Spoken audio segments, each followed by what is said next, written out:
Hello! Magandang hapon or umaga or gabi sa inyong lahat. Ngayon po kami ay maghahatid ng apo. Ayan yung aking apo. Kasama ko, ihahatid na kami ng mister ko. Naka-e-bike po kami. Ngayon ay papasok siya sa school. Araw-araw yan, Monday to Friday. Hinahatid namin niya sa school. Mabuti na lang may e-bike at malaking bagay. Yan, papalabas na kami ng subdivision.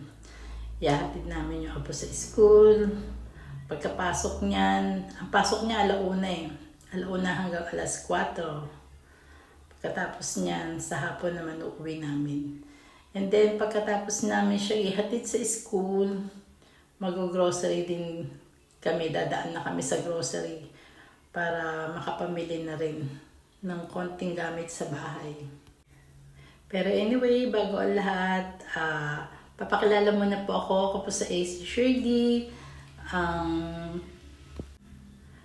Ako po sa Shirley na nag-aalaga ng apo. Dahil kasi ang kanyang mama ay nasa ibang bansa. Wala pa lang na maliit yan, ako na nag-alaga niyan. Quick kwento lang naman para sa konting mga hindi nakakakilala sa amin. Ayan. Para mabigyan ko kayo ng history ng aking apo. Kasi yung mga magulang niya nasa ibang bansa pareho, doon nagtatrabaho. Nung maliit si Jayden, inilagaan ko yan sa Abu Dhabi. Doon siya pinanganak. 3 months pa lang siya nung pumunta ako sa Abu Dhabi. Tapos bali, 2 years ko siya inilagaan sa Abu Dhabi. Pero yung 2 years naman yun, hindi diretso. 1 year diretso kami doon, 1 taon, kasi pandemic. Tapos, after 1 year, umuwi kami ng Pilipinas. Nagbakasyon kami ulit dito sa Pinas, 6 months. Nagbakasyon kami ng Pinas. Tapos, after 6 months, bumalik ulit kami ng Abu Dhabi.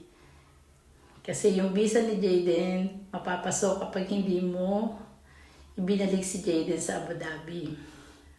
And then, bakalik kami ng Abu Dhabi, 6 months kami ulit sa Abu Dhabi. Nag-stay ulit kami ng 6 months. Tapos after 6 months, umuwi ulit kami. Kasi every 6 months pwedeng magbakasyon ng anak ko. Dahil yung libre naman siya sa ticket. Kasi yung nga lang, ang kagandahan sa anak ko, wala kaming bayad sa pamasahe. Ang binabayaran ko lang dun sa akin, ako lang visa. Kasi nagbibisa ako doon, may visit visa ako.